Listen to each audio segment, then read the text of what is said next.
মা শারদা একবার এক শিষ্যকে বলেছিলেন, যে যেমন করে আসুক আমি তাকে তেমনই গ্রহণ করব। আমার ঘরে যে আসবে সে আশ্রয় পাবে। এটি ভালোবাসা মাখা স্পর্শে মায়ের মতো কোমল স্বরে আলো জ্বলে ওঠে ভিতরে। যে আলো ভয় দূর করে, সন্দেহ মুছে দেয়, মনকে বলে তুই একা নোস। মা শারদা দেবী বলেছিলেন, যেদিন মন খারাপ লাগে নাম করো মার, তারপর নিজের কাজ করো, দেখবে মন ঠিক হয়ে যাবে। এই সহজ বাক্যটাই আমাদের মুক্তির পথ দেখায়। মনকে জোর করে থামাতে নয়, বরং নামের সুরে ভাসিয়ে দিতে হয়। যেমন নদীর জল নিজেই ময়লা ধুয়ে নেয়, তেমনি নাম স্মরণও আমাদের দুঃখ ধুয়ে দেয়। নমস্কার বন্ধুরা, আমি আপনাদের নীল। বন্ধুরা, আশা করি মা কালীর বড়মার কৃপায় আপনারা সবাই খুব ভালো আছেন, সুস্থ আছেন।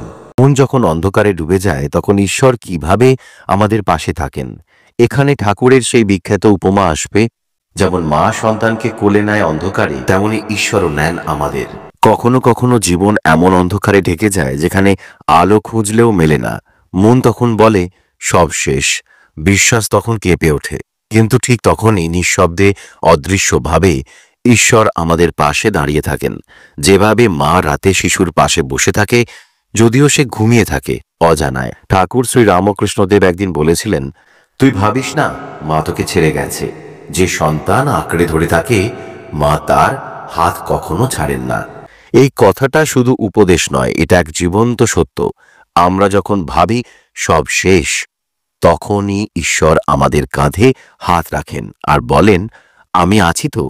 একজন ভক্ত একদিন বলেছিলেন, ঠাকুর, আমি অনুভব করতে পারি না ঈশ্বর আছেন। ঠাকুর হেসে বলেছিলেন, তুই রোদে দাঁড়ালে ছায়া তো পেছনে পড়ে, তেমনি ঈশ্বরও তোর পিছনে আছেন, তুই শুধু পিছনে তাকাস না। এই কথার গভীরতা অসীম। যখন মন অন্ধকারে হারায় তখন ঈশ্বর সামনে নয়, ভিতরে নীরবে আমাদের শ্বাস প্রশ্বাসের সঙ্গে চলে। মা শারদা বলতেন, যেদিন ভরসা হারাবে সেদিন নাম করো, ঈশ্বরকে ডেকে বলো আমি একা নই। এই নামই তখন আলোর মতো জ্বলে ওঠে। যে নাম ধরে রাখে তার পথ আর কখনো সম্পূর্ণ অন্ধকার থাকে না। প্রকৃতির নিয়মটাই এমন, রাত যত ঘন হয় ভোর তত কাছাকাছি আসে। মন যত ক্লান্ত হয় তত দ্রুত ঈশ্বর কাছে টেনে নেন আমাদের। তুমি শুধু একটু থামো, নিঃশ্বাস নাও আর মনকে বলো সব ঠিক আছে। কারণ ঠিক ওই মুহূর্তেই তুমি বুঝতে পারবে কেউ একজন তোমার ভিতরে নরমভাবে বলে উঠছে, আমি আছি, ভয় করো না। এবার বলবো কি করতে হবে। ব্রাহ্ম মুহূর্ত, ভোর 4টে থেকে 5:30। সূর্যোদয়ের প্রায় 1.5 ঘন্টা আগে। এই সময় ঈশ্বর চিন্তা, জপ, ধ্যানের জন্য সর্বশ্রেষ্ঠ সময়। কি করবেন? উঠেই মুখ ধুয়ে নিন, শরীর পরিষ্কার রাখুন, পূর্ব মুখে বসুন, চোখ বন্ধ করে 2 মিনিট নীরবে শ্বাস প্রশ্বাস লক্ষ্য করুন। মনের ভিতর প্রণাম জানান, ঠাকুর, মা, স্বামীজি, আমাকে আজকের দিনের শক্তি দাও। কি মন্ত্র বলবেন? ॐ भूर्भुवस्वः तत्सवितुर्वरेण्यं भर्गो देवस्य धीमहि धियो यो न प्रचोदयात्। ॐ गं गणपतये नमः। ॐ नमः शिवाय। ॐ दूं दुर्गायै नमः।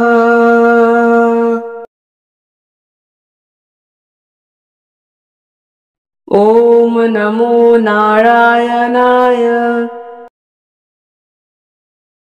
এই মন্ত্রে মন ও বুদ্ধি পবিত্র হয়। ॐ त्र्यम्बकं यजामहे सुगन्धिं पुष्टिवर्धनम् उर्वारुकमिव बन्धनात् मृत्योर्मुक्षीयमामृतात्। 5 বার বা 11 বার করতে পারেন। এতে ভয়, রোগ, বিপদ ও মৃত্যু চিন্তা থেকে রক্ষা দেয়। গুরু মন্ত্র বা নিজের ইষ্ট মন্ত্র কমপক্ষে 108 বার। রুদ্রাক্ষ জপমালা ব্যবহার করলে ফল দ্রুত হয়। মন্ত্রের মধ্যে প্রেম রাখো, গতি নয়। অনুভব রাখো, সংখ্যা নয়। সকাল 7টা থেকে 9টা দৈনন্দিন কাজ শুরু করার আগে কি করবেন? স্নান করে পরিষ্কার জামাকাপড় পরে শান্ত মনে একটি প্রদীপ জ্বালান। 1 মিনিট ঠাকুরের ছবির দিকে তাকিয়ে মনে মনে বলুন, আজ আমি তোমার নামে কাজ করব, তোমার নামেই বাঁচব। কি মন্ত্র বলবেন? ॐ श्रीं महालक्ष्मै नमः।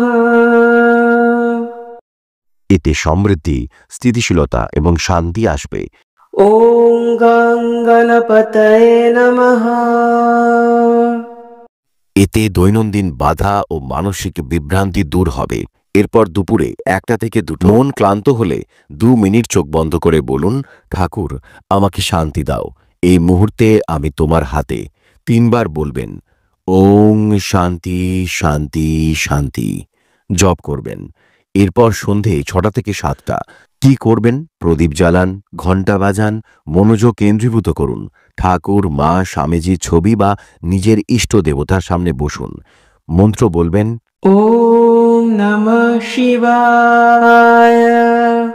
মন প্রশমিত হয়, আসক্তি কমে, অন্তরের ভার হালকা হয়।